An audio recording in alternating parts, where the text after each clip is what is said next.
নমস্কাৰ বন্ধু-বান্ধৱীসকল, মই বিখ্যাত। আপোনালোকে চাই আছে Assamese online YouTube channel sunlight.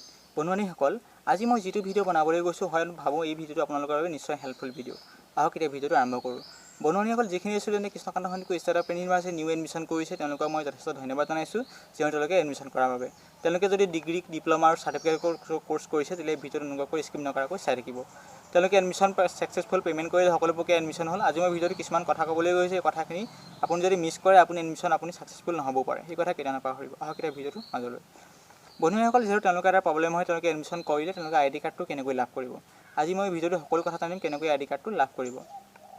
বন্ধুসকল, Kkhsou অফিচিয়েল ৱেবছাইটৰ পৰা কোনো তথ্য পোৱা নাই, যিহেতু অনলাইনত কেতিয়াও আইডেণ্টি কাৰ্ডটো প্ৰদান নকৰে। আপুনি অফলাইনত লাভ কৰিব আইডি কাৰ্ডটো। আকৌ তেওঁলোকে মোৰ প্ৰশ্ন আহিব পাৰে, ক'ত লাভ কৰিম আমি আইডি কাৰ্ডটো।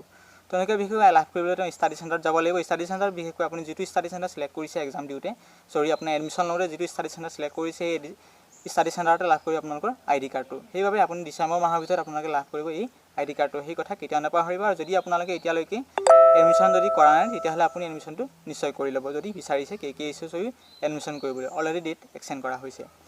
আকৌ বিশেষকৈ তেওঁলোকৰ মনত প্ৰশ্ন আহে, যদি আমি Krishnakanta Handiqui state of university study চেণ্টাৰসমূহত যদি কিতাপ নাপাওঁ বা যিটো ছাবজেক্ট চইচ কৰিছোঁ সেই ছাবজেক্টটো যদি আমি কিতাপ নাপাওঁ তেতিয়াহ'লে কিতাপখিনি আমি কেনেকৈ পঢ়িবলৈ পাম। হয় বন্ধু-বান্ধৱীসকল, মই আপোনাক কেনেকৈ পঢ়িব ওপৰৰ আই বটনত মই এটা ভিডিঅ' দিয়া হৈছে, how to download Kkhsou book.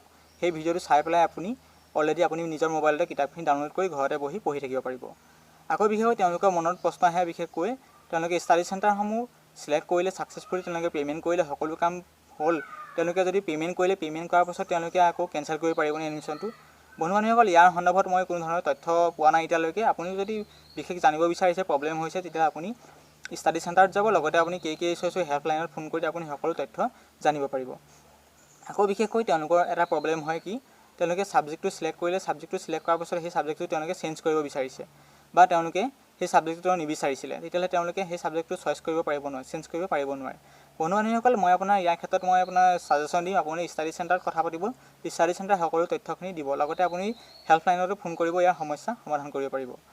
আৰু বিশেষকৈ ছাত্ৰ ছাত্ৰীসকলৰ এটা প্ৰব্লেম হয় কি, তেওঁলোকে যদি BA ফাৰ্ষ্ট ছেমত মেজৰ কোৰ্চ 5 কোৰ্চ দুটা থাকে, যিহেতু তেওঁলোকে যদি মেজৰ কোৰ্চ আৰু 5 কোৰ্চ একো চিলেক্ট কৰা নাই, তেওঁলোকে চিলেক্ট কৰিব কোনো ভয় কৰিব দৰকাৰ নাই।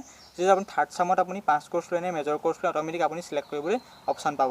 কিন্তু আপুনি যিকেইটা ছাবজেক্ট চিলেক্ট কৰিছে সেই ছাবজেক্টকেইটাৰ ভিতৰতহে পাব। যদি ধৰক আপুনি আছামিজ চিলেক্ট কৰিছিলে, কিন্তু আপুনি এতিয়া আছামিজটোৰ বদলি আপুনি ছ'চিয়লজি আপুনি ল'ব বিচাৰিছে, কিন্তু যদি আপুনি ছাবজেক্টৰ আপুনি চিলেক্ট কৰা ছাবজেক্টকেইটা আপোনাৰ ছ'চিয়লজি ছাবজেক্টটো নাই, তেতিয়াহ'লে আপুনি সেই ছাবজেক্টটো আপুনি হাজাৰ বিচাৰিলেও ল'ব নোৱাৰিব, কাৰণ সেইটো Kkhsou ৰুল আৰু আপুনি সেইটো নাপায় ইউনিভাৰ্চিটিত।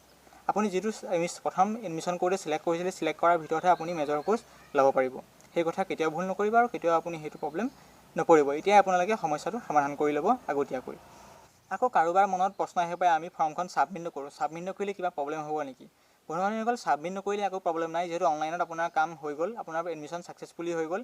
আপুনি কিতাপখিনি যদি আপুনি ফৰ্মখন ছাবমিট নকৰে বা মনি ৰিচিপ্টটো ছাবমিট নকৰে আপোনাৰ ষ্টাডি চেণ্টাৰত, আপুনি কিতাপখিনি লাভ কৰিব নোৱাৰে। সেইবাবে আপুনি ষ্টাডি চেণ্টাৰত কিতাপখিনি লাভ কৰিবলৈ হ'লে আপুনি সেই ফৰ্মখন ছাবমিট কৰিব লাগিব ষ্টাডি চেণ্টাৰত। তাৰপিছতে তেওঁলোকে মই ক'ব বিচাৰিছোঁ, তেওঁলোকে ফৰ্মখন যদি ছাবমিট কৰিব একেবাৰে নিবিচাৰে, তেওঁলোকে যদি বাহিৰত আছে, কিবা কাৰণত যদি ধৰক কিবা কাৰণত অসমৰ বাহিৰত আছে, আহিব নোৱাৰে, তেতিয়াহ'লে এডমিশ্যন ফৰ্মখন ছাবমিট নকৰিলেও বেলেগৰ হাতোৱাই এডমিশ্যন ফৰ্মখন ছাবমিট কৰিবলৈ চেষ্টা কৰিব, কিয়নো চিকিউৰিটি ৰিজনৰ কাৰণে আৰু আপুনি প্ৰুফ হিচাপে ষ্টাডি চেণ্টাৰৰ লগত সেই কথা আপুনি লিংক হ'বৰ কাৰণে আপুনি সেই ষ্টাডি চেণ্টাৰত ফৰ্মখন জমা দিয়াটো মই ভাবোঁ। ভিডিঅ'টোৰ পৰা যদি অকণমান হ'লেও উপকৃত হৈছে বুলি ভাবিছে, অনুগ্ৰহ কৰি ভিডিঅ'টো লাইক কৰিব আৰু লগতে এই চেনেলটো ছাবস্ক্ৰাইব কৰিব নাপাহৰিব। এনেকুৱা ধৰণৰ ইনফৰমেশ্যন এই চেনেলটোত সদায় পাই থাকিব। ধন্যবাদ।